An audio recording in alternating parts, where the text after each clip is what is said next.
Subscribe करिए HiFi Study channel को, bell icon को प्रेस कीजिए लेटेस्ट वीडियो अपडेट सबसे पहले पाने के लिए।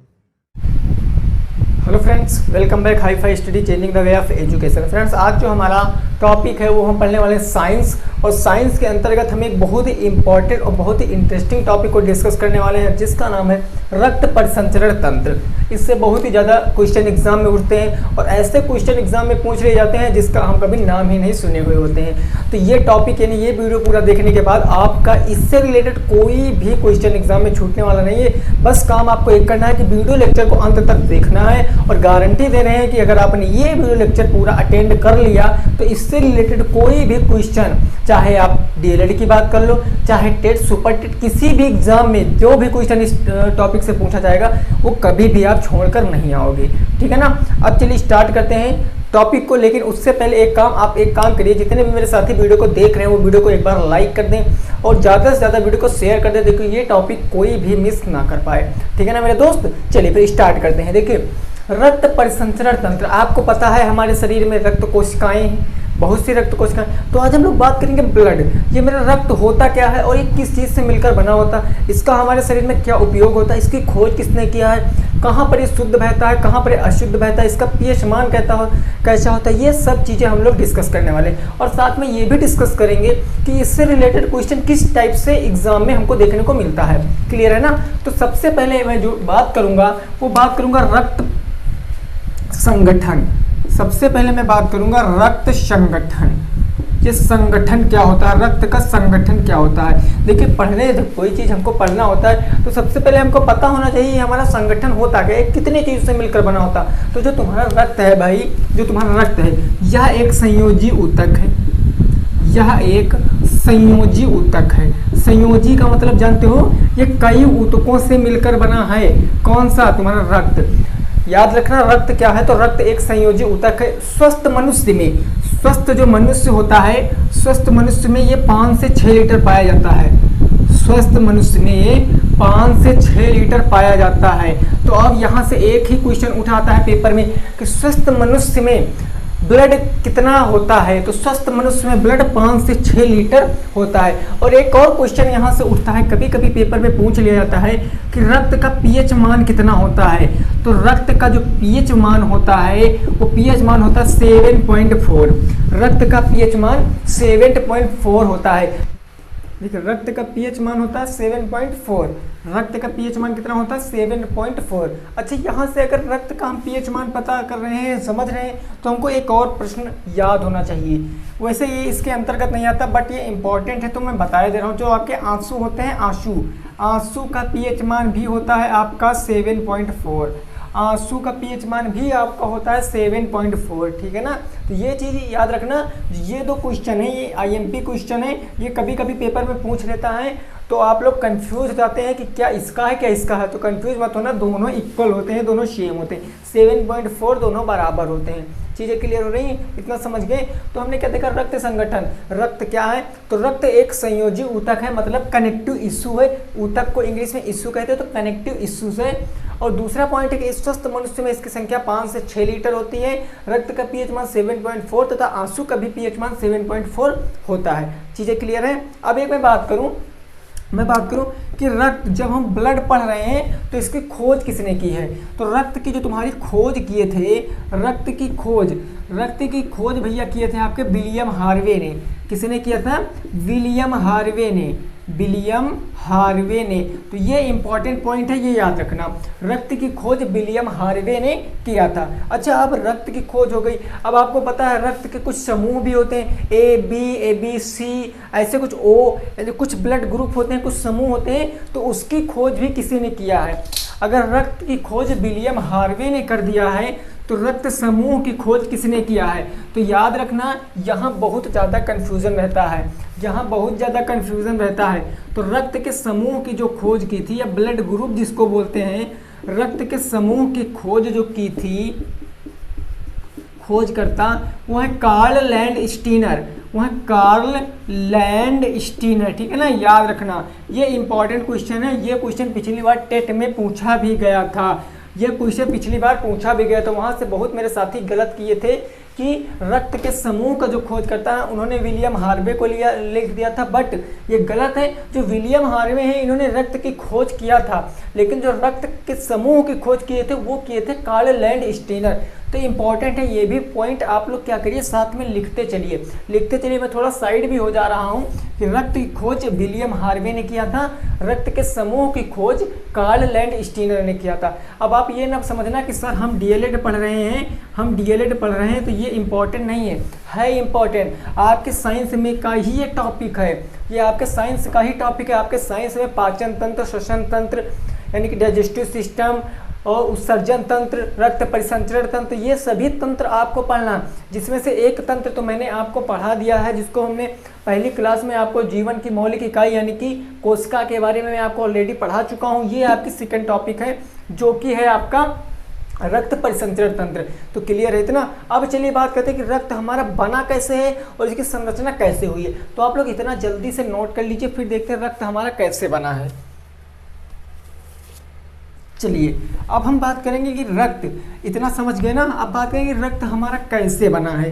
देखिए बहुत अच्छे से लेक्चर को समझना, समझ में आ जाएगा ये एकदम। अगर आपने लास्ट तक देख लिया मेरे दोस्त तो एकदम से क्लियर हो जाएगा। और सभी साथी एक बार वीडियो को लाइक जरूर कर दे भाई, लाइक करने में कोई कंजूसी मत किया करिए, ठीक है ना, क्योंकि एक लाइक से आपके एक लाइक से मेरा बहुत ज़्यादा हौसला बढ़ जाता है। चलिए अब हम बात करें रक्त की, तो रक्त जो हमारा है, रक्त ये आपका दो चीज़ों से मिलकर बना। ये मैंने आपको एक दिन बताया भी था कि रक्त जो है आपका वो दो चीज़ों से मिलकर बना। एक तो प्लाज्मा, एक हो गया प्लाज्मा, और दूसरा है तुम्हारी रक्त कोशिकाएं, ये दो चीज़ों से मिलकर बना है। एक प्लाज्मा और दूसरा तुम्हारी रक्त कोशिकाएं। अब प्लाज्मा तो मैंने आपको एकदम क्लियर ही कर दिया था, ये उस दिन ही बता दिया था। देखो जो हमारा रक्त होता है उसमें प्लाज्मा जो होता है वो 55% होता है, प्लाज्मा 55% होता है। और मैंने बताया था कोई चीज़ अपने आप में 100% होती है, 100% तो होती है। अगर रक्त में प्लाज्मा 55% है तो रक्त कोशिकाएं कितने परसेंट हो जाएंगी? 45% रक्त कोशिकाएं हो जाएंगी। यहाँ से एक क्वेश्चन क्या उठता है कि अभी तक तो जो पूछा गया मैं वही बता रहा हूँ, आगे भी पूछा जा सकता है, वो हो सकता है उससे पूछा जा सके। तो जो रक्त में पूछ लिया जाएगा कि प्लाज्मा कितने प्रतिशत पाया जाता है, तो रक्त में प्लाज्मा 55% पाया जाता है, ठीक है ना। रक्त में प्लाज्मा 55% पाया जाता है। अच्छा अभी 55% पाया जाता है, इसमें से भी इस 55% का इस 55% में 90% तुम्हारा जो होता है वो पानी होता है। 90% तुम्हारा पानी होता है, प्लाज्मा में 90% पानी होता है, और 10% तुम्हारा क्या होता है? अन्य पदार्थ होते हैं। 10% तुम्हारा अन्य पदार्थ होते हैं प्लाज्मा में। प्लाज्मा में 90% पानी पाया जाता है, 10% अन्य पदार्थ होते हैं। और वो अन्य पदार्थ होते कौन कौन से हैं? तो वो होते हैं प्रोटीन, कार्बोहाइड्रेट और आपका होता सोडियम सल्फेट, सोडियम बाई, ये सब इसी में पाए जाते हैं अन्य पदार्थ में, ठीक है ना। ये 10% में होता है, लेकिन 90% आपका जो टोटल होता है वो प्लाज्मा में पानी होता है। चीज़ें क्लियर? अब प्लाज्मा में एक बात आती है जो आता है, इतना चीज़ें क्लियर है ना? बोलो इतना चीज़ें क्लियर है? अगर इतना चीज़ें क्लियर है तो आप लोग नोट करते चाहिए भाई, नोट करते चाहिए। देखिए यहाँ से क्वेश्चन उठ जाते हैं तो कंफ्यूजन बहुत ज़्यादा रहती है, तो कंफ्यूजन कोई भी क्रिएट ना हो इसलिए आपको बहुत अच्छे से समझना है। देखिए जो 10% प्लाज्मा, मैं थोड़ा सा मैं यहाँ पर बता दूँ, प्लाज्मा से रिलेटेड में कुछ जो क्वेश्चन बार प्लाज्मा से रिलेटेड एग्जाम में आते हैं वो मैं आपको बता दूं। प्लाज्मा में जो आपको पता है 10% अन्य पदार्थ पाए जाते हैं। 10% जो अन्य पदार्थ पाए जाते हैं, अन्य पदार्थ प्रोटीन, कार्बोहाइड्रेट, सोडियम बाइकार्बोनेट, ये सब तो पाया जाता है। उसमें एक आता है आपका फाइब्रोनिन प्रोटीन, एक पाया जाता है आपकी फाइब्रोनिन प्रोटीन। अब ये फाइब्रोनिन प्रोटीन पाई जाती है, इसका कार्य क्या होता है? तो जो फाइब्रोनिन प्रोटीन पाई जाती है ये रक्त को जमाती है, ये रक्त का थक्का जमाती है, रक्त का थक्का जमाती है आपकी क्या? फाइब्रोनिन प्रोटीन। आप देखते होंगे कि रक्त कट जाता है, जो हम कहीं कट जाते हैं तो कटने के बाद वहाँ ब्लीडिंग निकलने लगती है, तो ब्लीडिंग में जो रक्त सूख जाता है वहाँ पर उसका जो दाग बनता है, थक्का बनता है, वो आपका फाइब्रोनिन प्रोटीन करता है। क्या करता है आपका? फाइब्रोनिन प्रोटीन। लेकिन रक्त का थक्का जो तुम्हारा बनता है वो प्लेटलेट्स के कारण बनता है, मैं अभी आपको डिस्कस कराऊंगा, ठीक है ना। याद रखना, जो 10% में प्रोटीन अन्य पदार्थ पाए जाते हैं उसमें से एक पाया जाता है फाइब्रोनिन प्रोटीन, और फाइब्रोनिन प्रोटीन तुम्हारा होता है रक्त का थक्का जमाती है, ठीक है ना, रक्त का थक्का जमाती है। इतना चीज़ें क्लियर हो गई। अब चलिए, प्लाज्मा के कुछ कार्य भी होते हैं जो कि इंपॉर्टेंट है जानना। प्लाज्मा के 2 कार्य होते हैं। कौन कौन से कार्य होते हैं? पहला कार्य होता है आपका ये ताप नियंत्रण करना। पहला जो हमारे शरीर का टेम्परेचर होता है वो ताप नियंत्रण करता है हमारा क्या? प्लाज्मा। ताप क्या नियंत्रण करता है? प्लाज्मा। अगर आपसे क्वेश्चन सीधा पूछ लिया जाएगा, एग्जाम में आ जाएगा कि हमारी बॉडी में, शरीर में ताप नियंत्रण का कार्य क्या करता है, तो वो भैया प्लाज्मा करता है। तभी तो खून जो तुम्हारा ब्लड होता है, ब्लड के टेम्परेचर को नियंत्रण करता है तुम्हारा, ताप नियंत्रण करता है तुम्हारा प्लाज्मा। क्लियर। और सेकंड तुम्हारा इसका वर्क होता है प्लाज्मा का, होता है घाव भरना।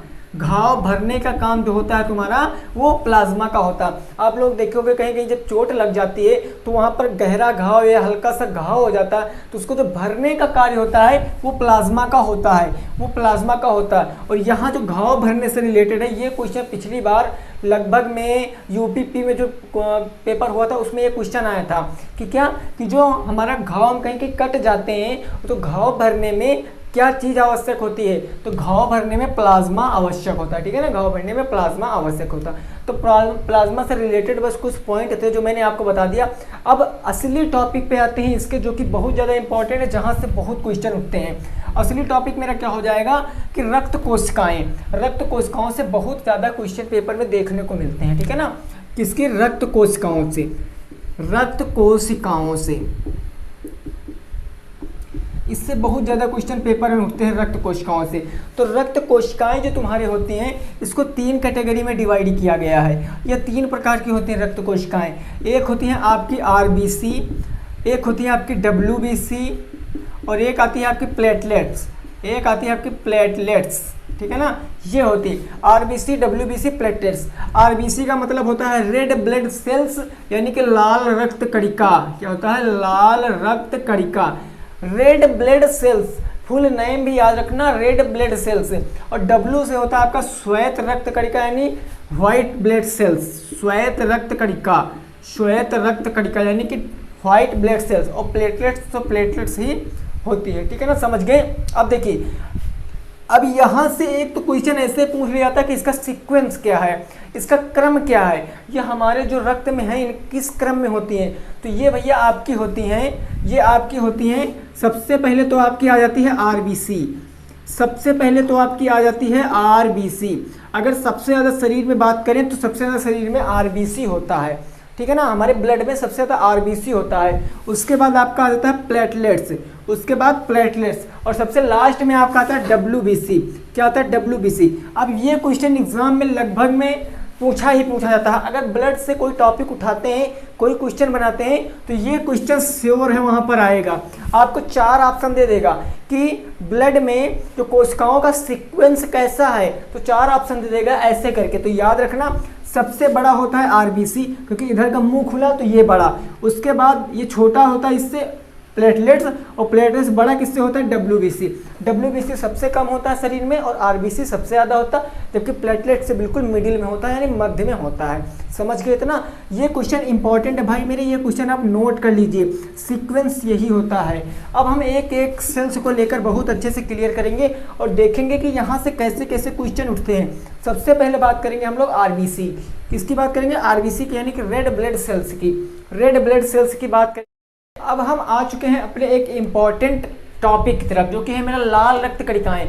तो यहाँ तक आपने नहीं समझा है, कम समझा है तो चलेगा, लेकिन अगर यहाँ से आपने अगर वीडियो को मिस कर दिया है, वीडियो को छोड़कर चले गए, तो आप यहाँ से कुछ भी समझने वाला नहीं है। और सबसे ज़्यादा क्वेश्चन यहीं से उठते हैं। अगर ब्लड से टॉपिक से क्वेश्चन उठाएगा तो एक तो वो सीक्वेंस वाला पूछता है, और दूसरा यहाँ से क्वेश्चन बहुत ज़्यादा पूछता है। तो यहाँ की क्लास, यानी कि यहाँ से अब आपको बिल्कुल भी क्लास मिस नहीं करनी और बातें कम करके क्लास को देखना है, ठीक है ना। देखिए, लाल रक्त कणिकाएं यानी आरबीसी। तो सबसे पहले जो आरबीसी होती है, ये हमारे रक्त में जो होती है ये 90% होती हैं। ये 90% होती हैं तुम्हारी आरबीसी। अब 90% कैसे होती, जितनी भी कणिकाएं होंगी यानी कि आरबीसी और डब्ल्यूबीसी और प्लेटलेट्स, यानी कि जो ये तीनों होती हैं तीनों तो 100% होंगी भाई। अपने आप में हर चीज़ 100% होती है, चाहे 10 हो। अगर वो 100% है तो 100% में 90% आपका क्या होता है, आरबीसी होता है। 90% केवल आरबीसी होता है, ठीक है ना। तो इसका इसीलिए इसके सबसे पहले इसीलिए इसको रखा गया और इसका सबसे अहम रोल भी माना जाता है। अच्छा, सेकंड टॉपिक आता है, सेकंड नंबर पॉइंट आता है कि इसकी जो हमारी लाइफ होती है, इसकी लाइफ यानी इसका जीवन काल जो होता है वो 120 दिन होता है। 120 दिन। ये जो हमारी लाल रक्त कणिकाएं हैं ये ब्लड में टोटल 120 दिन जीवित रहती है, यानी 120 दिन ये जीवित रहती है, ठीक है ना। 120 दिन ये जीवित रहती है। अच्छा, अब यह कहाँ पर बनती है, ये भी क्वेश्चन, ये बहुत इंपॉर्टेंट क्वेश्चन है। इनका जो तुम्हारा निर्माण होता है ये बोर्न होती है, कहाँ पर इनका निर्माण होता, तो बोन मैरो, जानते हो बोन मैरो यानी अस्थि मज्जा। तो इनका निर्माण भैया आपका अस्थि मज्जा में होता है, अस्थि मज्जा में इसका निर्माण होता है। और ये टॉपिक, ये जो क्वेश्चन है बहुत ज़्यादा इंपॉर्टेंट है कि जो आरबीसी हैं इन रेड ब्लड सेल्स का निर्माण हमारे शरीर में कहाँ पर होता है, तो रेड ब्लड सेल्स का निर्माण अस्थि मज्जा है, इंग्लिश में इसको बोन मैरो कहते हैं। इसका निर्माण बोन मैरो में होता है, ठीक है ना। और जो मेरा चौथा पॉइंट आता है कि जब ये कहीं बनती हैं, कहीं पैदा होती तो कहीं मरती भी होंगी, तो इनका जो मृत्यु होता है, इनकी मृत्यु भैया प्लीहा में होती है, प्लीहा में होती है। कहाँ होती है, प्लीहा। तो ये दोनों पॉइंट बहुत ज़्यादा इंपॉर्टेंट है कि निर्माण अस्थि मज्जा में होता है और मृत्यु प्लीहा में होती है। और हाँ, एक पॉइंट जो प्लीहा है, प्लीहा को आरबीसी का कब्रिस्तान कहते हैं। प्लीहा को आरबीसी का कब्रिस्तान भी कहते हैं। क्या कहते हैं, आरबीसी का कब्रिस्तान। तो ये भी क्वेश्चन पूछ लिया जाता है, आरबीसी का कब्रिस्तान किसे कहते हैं। 4 ऑप्शन दे देगा, प्लीहा और ऐसे करके 4 ऑप्शन दे देगा, तो आपको कंफ्यूज नहीं होना। आरबीसी में मृत्यु होती है, प्लीहा में आरबीसी की मृत्यु होती है और इसके लिए आरबीसी का कब्रिस्तान कहा जाता है, ठीक है ना। अब टोटल में एक बार रिवीजन करा दूं, यहाँ से बस इतने पॉइंट, आरबीसी से केवल इतने ही पॉइंट उठेंगे। आरबीसी जो होती हैं वो हमारे शरीर में 90% होती है, कोशिकाओं के टोटल 90% भाग आपका आरबीसी का होता है। और दूसरी, इसकी लाइफ 120 दिन होती है, इनका निर्माण अस्थि मज्जा में होता है और इनकी मृत्यु जो होती है प्लीहा में होती है। प्लीहा को हम लोग आरबीसी का कब्रिस्तान भी कहते हैं। समझ गए इतना ना। अब चलिए बात करेंगे हम लोग किसकी, देखिए अब देखते हैं प्लेटलेट्स। तो प्लेटलेट्स हमारे क्या काम करती हैं, प्लेटलेट्स कैसी होती हैं। प्लेटलेट्स से ज़्यादा क्वेश्चन नहीं पूछा जाता, अब एक ही क्वेश्चन प्लेटलेट्स से पूछा जाता है, वही मैं आपको बताऊंगा, बस वही इंपॉर्टेंट ही है प्लेटलेट्स। अरे रुको, अभी तो लाल रक्त कणिका का मैंने आपको कार्य और इससे होने वाले रोग नहीं बताए। तो लाल रक्त कणिका का जो कार्य होता है वो कार्य होता है CO2। क्या होता है, पहला कार्य तो होता है CO2, यानी इसको कहते हैं कार्बन डाइऑक्साइड। इसको कहते हैं कार्बन डाइऑक्साइड और आपका होता है O2 मतलब ऑक्सीजन। कार्बन डाइऑक्साइड और ऑक्सीजन का क्या करता है, संवहन करती है तुम्हारी CO2। कार्बन डाइऑक्साइड और ऑक्सीजन का संवहन करता है क्या, आरबीसी। तो ये भी इंपॉर्टेंट है। और जो सेकंड तो आता है तुम्हारा इसके रोग, तो रोग इससे 2 ही होते हैं, इससे रोग होते हैं 2 ही। एक तो होता है एनीमिया, और दूसरा रोग होता है तुम्हारा पीलिया। दूसरा रोग क्या होता है तुम्हारा, पीलिया, जिसको इंग्लिश में जॉइंटिस भी कहते हैं। तो आप ये क्वेश्चन पूछा जा सकता है कि आरबीसी की कमी से कौन सा रोग होता है, तो याद रखना एनीमिया और पीलिया, यानी कि जॉइंटिस 2 रोग होते हैं आरबीसी की कमी से। अगर रेड ब्लड सेल्स हमारे शरीर में कम हो जाएंगी तो वहाँ पर एनीमिया या फिर पीलिया नामक रोग हो सकते हैं। और पीलिया आपको पता है बहुत ही खतरनाक बीमारी है, हमारा शरीर पीला हो जाता है, कमज़ोर हो जाता है शरीर। और हमारे शरीर पीलिया कब होती है, देखिए हमारे शरीर में जब खून की कमी हो जाती है, तभी पीलिया होती है, जिससे हमारा शरीर पीला यानी येलो कलर का हो जाता है, आंखें हमारी जो पीली हो जाती हैं, तो जिससे हमारे पीलिया के लक्षण प्रतीत होने लगते हैं, वो आरबीसी की कमी के कारण होता है। क्लियर हो गया ना। अब मैं बात करूंगा प्लेटलेट्स की। प्लेटलेट्स से केवल यहाँ पर एक ही क्वेश्चन उठता है, प्लेटलेट से उठता है। क्या उठता है, जरा देखो यहाँ प्लेटलेट से क्या क्वेश्चन उठता है। देखिए केवल ज़्यादा अगर इम्पोर्टेंट है तो आरबीसी या फिर डब्ल्यूबीसी, बाकी प्लेटलेट्स ज़्यादा इम्पोर्टेंट नहीं है। प्लेटलेट से केवल एक ही क्वेश्चन उठता है। प्लेटलेट से क्या उठता है, देखो जो इनकी संख्या केवल पूछ लिया जाता है, बस इनकी संख्या। तो इनकी जो संख्या होती है तुम्हारी, इनकी संख्या वो होती 6.5 लाख प्रति लीटर। 6.5 लाख प्रति लीटर इनकी जो संख्या होती है। 6.5 लाख होती है 1 लीटर में। 1 लीटर खून में 6.5 लाख तुम्हारे प्लेटलेट्स पाए जाते हैं। क्लियर है ना इतना? तो यही केवल प्लेटलेट से यही एक इम्पॉर्टेंट क्वेश्चन पूछा जाता है। बाकी अभी तक जितने भी एग्जाम हुए हैं, जहाँ तक मेरा आइडिया है, तो हमें कहीं भी प्लेटलेट से और भी क्वेश्चन नहीं मिला है, ठीक है ना। और एग्जाम में भी किताब में, बुकों में भी हमेशा एक ही पॉइंट दिया रहता है प्लेटलेट्स के बारे में कि इसकी संख्या 6.5 लाख प्रति लीटर है। ठीक, इतना क्लियर हो गया ना। अब चलिए आप लोग इसको नोट कर लीजिए। फिर बात करते हैं आपकी WBC की। ये WBC हमारा क्या होता है, WBC। चलिए अब बात करेंगे WBC की, ठीक है ना, जो कि मेरा लास्ट होगा। अभी लास्ट नहीं होगा, अभी तो रक्त परिसंचरण तंत्र पढ़े ही नहीं है।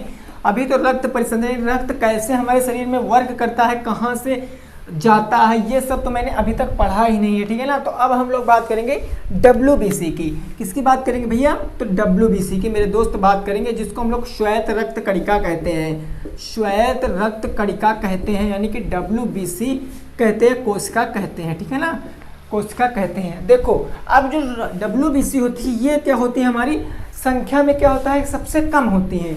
ये सबसे कम होती हैं, सबसे कम होती हैं। अच्छा, अभी आप सीक्वेंस भूल तो नहीं गए हैं, आप इसका क्रम भूल तो नहीं गए हैं। जो होता है सबसे ज़्यादा होता है तुम्हारा RBC। तो RBC सबसे ज़्यादा, तो इसके लिए मैंने बड़ा मुंह बना दिया, सबसे ज़्यादा। उसके बाद आपका था प्लेटलेट्स, तो मैंने इसको बना दिया। और सबसे लास्ट में आपका आता है WBC, तो मैंने इसको बना दिया। तो ये सीक्वेंस आप दिमाग में सेट करके रखना, ये सीक्वेंस आप दिमाग में सेट करके रखना। WBC सबसे कम होती है, तो सबसे कम है, ठीक है ना। अब ये WBC क्लियर। अब देखो, अब WBC जो होती है, इसका लाइफ कितने दिन होता है, इसका जीवन काल कितने दिन होता है। तो जो आपका WBC का जीवन काल होता है, यानी लाइफ होती है, वो ओनली 3 से 4 डेज, केवल 3 से 4 दिन की ही होती है। ये जो WBC का जीवन काल होता है, केवल 3 से 4 दिन में बनेंगी मरेंगी, बनेंगी मरेंगी, ऐसा कार्य लगा रहता है 3-4 दिन में, ठीक है ना। और ये तीसरा पॉइंट आता है, इनका निर्माण कहाँ होता है, तो इनका निर्माण जो है तुम्हारा अस्थिमज्जा में होता है, यानी बोन मैरो में इसका भी निर्माण होता है। WBC और RBC दोनों का निर्माण अस्थिमज्जा में होता है, ठीक है ना। अब यहाँ पर देख लो, इसका जो कार्य क्या होता है, इसका कार्य, तो इसका कार्य होता है हमारे शरीर के अंदर जो प्रतिरोध क्षमता बढ़ाती है, प्रतिरोधक क्षमता।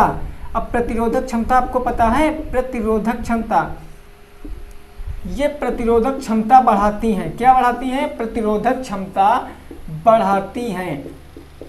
अच्छा, प्रतिरोधक क्षमता, यानी प्रतिरोधक शब्द से आप लोग अच्छे से वाकिफ हो। ये प्रतिरोधक क्षमता क्या होता है, हमारे रोगों से लड़ने के लिए हमारे अंदर जो क्षमता पैदा करती है, वो भैया WBC पैदा करती है। अगर हमारे अंदर WBC की कमी हो जाएगी, तो रोगों से लड़ने की क्षमता हमारे अंदर कम हो जाएगी, ठीक है ना। तो ये पॉइंट बहुत ही ज़्यादा इंपॉर्टेंट है। आप लोग आजकल जानते भी हो कि कोरोना बीमारी बहुत ज़्यादा तेज़ी से हमारे यहाँ पर बढ़ रही है। एक दिन में 60, 65, 70 हज़ार तक के मामले बढ़ते जा रहे हैं। तो जिसके लिए आपको अपना डाइजेस्टिव सिस्टम, अपना खान पान पे बहुत अच्छे से ख्याल रखना पड़ेगा। ज़्यादा से ज़्यादा प्रोटीन युक्त खाना खाना पड़ेगा आपको, ताकि आपकी प्रतिरोधक क्षमता जो है वो बनी रहे और आप कोरोना के आसपास भी ना आ पाएँ, ठीक है ना। तो प्रतिरोधक क्षमता जो बढ़ाता है, वो बढ़ाता है आपका WBC। क्या बढ़ाता है, WBC। तो RBC, WBC और प्लेटलेट्स, तीनों से जितने भी क्वेश्चन बन सकते थे वो मैंने आपको बता दिया। देखिए, अगर आपने इस लेक्चर को अच्छे से देखा है, तो आप देख लेना, जब आपका सेकंड सेमेस्टर साइंस का पेपर हो जाएगा, DLED वालों का होगा, तो उसमें देखना, इसमें से एक क्वेश्चन तो पक्का आउट है, इसमें तो एक क्वेश्चन तो आए ही आएगा। अब हम बात करेंगे कि रक्त परिसंचरण तंत्र क्या होता है, रक्त परिसंचरण तंत्र वर्क कैसे करता है। आप लोग तो इतना समझ गए होंगे। अब बात करेंगे रक्त परिसंचरण तंत्र मेरा वर्क कैसे करता है, कार्य कैसे करता है। तो देखो, इसको आप अच्छे से समझ लीजिए, इसको आप अच्छे से समझ लीजिए, भूलोगे नहीं, मैं गारंटी दे रहा हूँ। रक्त परिसंचरण तंत्र, रक्त परिसंचरण तंत्र। देखिए, अब हमारे शरीर में रक्त परिसंचरण तंत्र की कोशिकाएं होती हैं। आपको पता होगा कि खून आता जाता ये कोशिकाओं के द्वारा होता है ना। लेकिन वो जो कोशिकाएं होती हैं, वो आपकी 2 प्रकार की होती हैं। कोशिकाएं आपकी दो प्रकार की, तो एक तो शिराएं जिसको हम लोग बोलते हैं शिराएं, और एक बोलते हैं धमनी। क्या बोलते हैं? शिराएं और धमनी। अब देखो यहाँ से बहुत ज़्यादा कन्फ्यूज़न होता है और यहाँ से क्वेश्चन भी बहुत ज़बरदस्त उठता है। क्या कि शुद्ध रक्त आपसे पूछ लिया जाए शिराओं में बहता है कि धमनियों में बहता है, शुद्ध रक्त शिराओं में बहता है कि धमनियों में बहता है। देखिए आपको पता होगा, ऐसे अगर सपोज करके हम मान लें कि ये मेरा ऐसे एक डाइजेस्टिव से, ये मेरा ऐसे एक कंकाल तंत्र है, ऐसे कंकाल तंत्र, तो हमारे यहाँ पर यहाँ सब बहुत छोटी छोटी शिराएं पाई जाती हैं, बहुत छोटी छोटी धमनियाँ पाई जाती हैं। आपको पता होगा ना, पूरे शरीर में परिसंचरण तंत्र फैला हुआ होता है। जैसे कंकाल तंत्र फैला है वैसे परिसंचरण तंत्र पूरे शरीर में फैला हुआ है। तो वो शिराएं और धमनियाँ, तो इनको जो हम लोग देखते हैं कि इनमें क्या होता है, धमनियों से शुद्ध रक्त आता है कि हमारा शिराओं से शुद्ध रक्त आता है। तो समझो, इसकी मैं एक आपको ट्रिक बताऊंगा, अच्छे से इसकी ट्रिक बताऊंगा। देखिए आपने कभी हाथी देखा है? आपने कभी हाथी को चलते तो देखा ही होगा। हाथी कैसे चलता है? तो हाथी जब चलता है तो क्या आवाज़ आती है? हाथी जब चलता है तो आपको धम धम की आवाज़ आती है कि नहीं आती है? धम धम यानी कि पृथ्वी हिलने लगती है, क्योंकि हाथी बहुत विशालकाय जानवर है और वो चलता है तो मेरी पृथ्वी धम धम धम धम जैसे आवाज़ आती है। तो धम धम से आपका क्या बन जाएगा? धमनी। क्या बन जाएगा? धम धम से धमनी। और हाथी खाता कैसा खाना है? हाथी कैसा खाना खाता है? तो हाथी जो आपका होता है वो शाकाहारी होता है, शाकाहारी होता है। भैया हाथी तो शाकाहारी होता है। कभी आपने हाथी को मांस वांस खाते तो देखा नहीं होगा, वो फल फ्रूट यही सब खाता है। तो हाथी तुम्हारा शाकाहारी होता है और हाथी जब चलता है तो धम धम की आवाज़ आती है और धम धम से धमनी बन गया और सा से आपका बन गया शुद्ध। सा से आपका क्या बन गया? शुद्ध। तो जो तुम्हारा ब्लड है, शुद्ध रक्त आपका धमनी में बहता है, शुद्ध रक्त आपका धमनियों में बहता है। याद रखना, जो शुद्ध रक्त है आपका धमनियों में बहेगा, ठीक है ना। और धमनियों में बहता कैसे? तो धमनियों में लंग से फेफड़ों तक, लंग से हृदय तक, चलो यहाँ पर मैं हिंदी में लिख दे रहा हूँ, फेफड़ों से हृदय तक ले जाने का कार्य हमारा क्या करती हैं? धमनियाँ करती हैं। ये खून को, ब्लड को फेफड़ों से हृदय तक ले जाने का कार्य हमारी धमनियों का होता है। अच्छा, यहाँ से एक पॉइंट और याद रखो, क्या है कि जो फेफड़े होते हैं, फेफड़े हमारे शरीर में फेफड़े, तो फेफड़ों का कार्य क्या होता है कि रक्त को शुद्ध करना। फेफड़े का कार्य होता है रक्त को शुद्ध करना, रक्त को शुद्ध करने का कार्य होता है। तो ये भी पॉइंट याद रखना भैया कि रक्त को शुद्ध करने का कार्य हमारे शरीर में किस ऑर्गन का होता है? किसका होता है? तो फेफड़ों का होता है, ठीक है ना। फेफड़ों का होता है हमारा रक्त को शुद्ध करना। क्लियर है ना? क्लियर है। अब देखिए, बात हो गई धमनी की पूरी। अब यहाँ से क्वेश्चन आपको दो ही पूछे जाएंगे कि धमनियों में कैसा रक्त बहता है? तो धमनियों में शुद्ध रक्त बहता है। ये क्वेश्चन अलग टाइप से पूछ सकता है कि शुद्ध रक्त कहाँ पर बहता है, किससे बहता है? तो शुद्ध रक्त धमनियों से बहता है, जो कि फेफड़ों से हृदय तक पहुँचाती है हमारी धमनी, और फेफड़े हमारे रक्त का शुद्ध करते हैं, ठीक है ना। फेफड़े हमारे रक्त को शुद्ध करते हैं। अब बात करें शिराओं की, ये शिराएं क्या होता है? तो जब शुद्ध रक्त आपका धमनियों में बहेगा तो जाहिर सी बात है शिराओं में अशुद्ध रक्त बहेगा। शिराओं में क्या बहेगा? आपका अशुद्ध रक्त बहेगा। कहाँ पर? शिराओं में। और ये करता क्या है? ये जो तुम्हारा फेफड़े होते हैं, फेफड़े, ये फेफड़े से क्या करता है? ऑर्गन तक, यानी कि अंग तंत्र तक, फेफड़े से अंग तंत्र तक ये खून को पहुंचाता है। भाई कोई चीज होगी, फेफड़े करते क्या है भाई? शुद्धिकरण करते हैं। सीधी सी बात समझो, फेफड़े तुम्हारा रक्त का शुद्धिकरण करते हैं। तो जब रक्त का शुद्धिकरण करेंगे तो कुछ तो अशुद्धियां उसमें निकलेंगी। अगर भाई मेरे रक्त शुद्ध करता है, फेफड़े जो है रक्त को शुद्ध करता है, तो समझ लो वो छानता है रक्त को छानता है। तो रक्त को अगर फेफड़े छानता है तो कुछ तो अशुद्धियां निकलेंगी।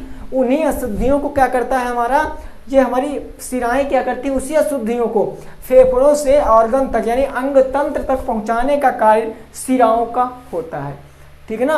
अंग तंत्र से पहुंचाने का कार्य शिराओं तक होता है। किसका? शिराओं का। क्योंकि शिराएं जो होती है अशुद्ध रक्त बहता है, और शुद्ध रक्त कब निकलेगा? जब हमारा रक्त शुद्ध होगा।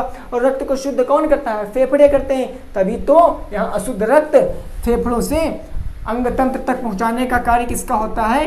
तो वो होता है आपका शिराओं का। किसका होता है? शिराओं का। अच्छा, यहाँ पर शिराओं में एक अपवाद है। शिराओं में एक अपवाद काफ़ी अच्छी मात्रा में व्याप्त है। क्या कि एक आती है आपकी पल्मोनरी धमनी, ये इसमें नहीं है, उसमें है, धमनियों में है। धमनियों में एक अपवाद क्या है पता है? देखिए ये अपवाद जो है ये आपको इंपॉर्टेंट रखना है, ये अपवाद आपको याद रखना इंपॉर्टेंट है। एक अपवाद है, एक आती है पल्मोनरी धमनी, एक आती है आपकी पल्मोनरी धमनी। ये पल्मोनरी धमनी क्या करती है, अशुद्ध रक्त को बहाती है। पल्मोनरी धमनी अशुद्ध रक्त को लाती ले जाती है, अशुद्ध रक्त को लाती ले जाती है, क्या हमारी लाती है और ले जाती है पल्मोनरी धमनी। इसे अपवाद माना गया है, इसे अपवाद माना गया है। तो अपवाद के तौर पे भी आप ये क्वेश्चन याद रखना, ठीक है ना। अपवाद के तौर पे ये क्वेश्चन याद रखना कि जो पल्मोनरी धमनी है वो अशुद्ध रक्त को ले जाती है, अशुद्ध रक्त को लाती और ले जाती है, ठीक है ना। तो यहाँ से कुछ इंपॉर्टेंट प्रश्न उठते हैं। अब यहाँ से प्रश्न कितने टाइप के उठ सकते हैं वो मैं आपको बता दूं। पहला तो प्रश्न उठेगा कि रक्त की खोज किसने की है, तो रक्त की खोज विलियम हार्वे ने की है। और रक्त ग्रुप की खोज यानी ब्लड ग्रुप की खोज किसने की, तो कार्ल लैंडस्टीनर ने की है, ठीक है ना, कार्ल लैंडस्टीनर ने। अच्छा हाँ रुको, अब इतना पढ़ चुके हो तो यहाँ से एक क्वेश्चन और भी याद कर लो, एक क्वेश्चन और भी याद कर लो, क्योंकि जब पढ़ ही रहे हो तो आप पूरा विस्तार से जान लीजिए, एक भी क्वेश्चन छूटना ना पाए। जो रक्त होता है तो उसमें बात आती है, एक होता है सर्वदाता और एक होता है आपका सर्वग्राही। एक होता है सर्वदाता और एक होता है सर्वग्राही। सर्वग्राही मतलब जो सबका ले सके और सर्वदाता मतलब जो सबको दे सके। तो जो सर्वदाता होता है वो होता है आपका AB, यानी AB जो ब्लड ग्रुप होता है वो सबको जो ये AB नहीं, सर्वदाता होता है आपका OB। सर्वदाता क्या होता है आपका O, ये सबको अपना ब्लड दे सकता है लेकिन ले नहीं सकता है सबको। ये सर्वदाता सबको दे सकता है, ले नहीं सकता। लेकिन सर्वग्राही की बात करें जो सबका ले सकता है वो है AB। AB ब्लड ग्रुप सबका ब्लड ग्रुप ले सकता है, बट O जो ब्लड ग्रुप होता है वो सबको नहीं ले सकता, वो केवल दे सकता है। लेगा तो केवल O वालों का ही लेगा, ठीक है ना, वो O वालों का ही लेगा। तो ये इंपॉर्टेंट पॉइंट थे जो मैंने आपको बताया।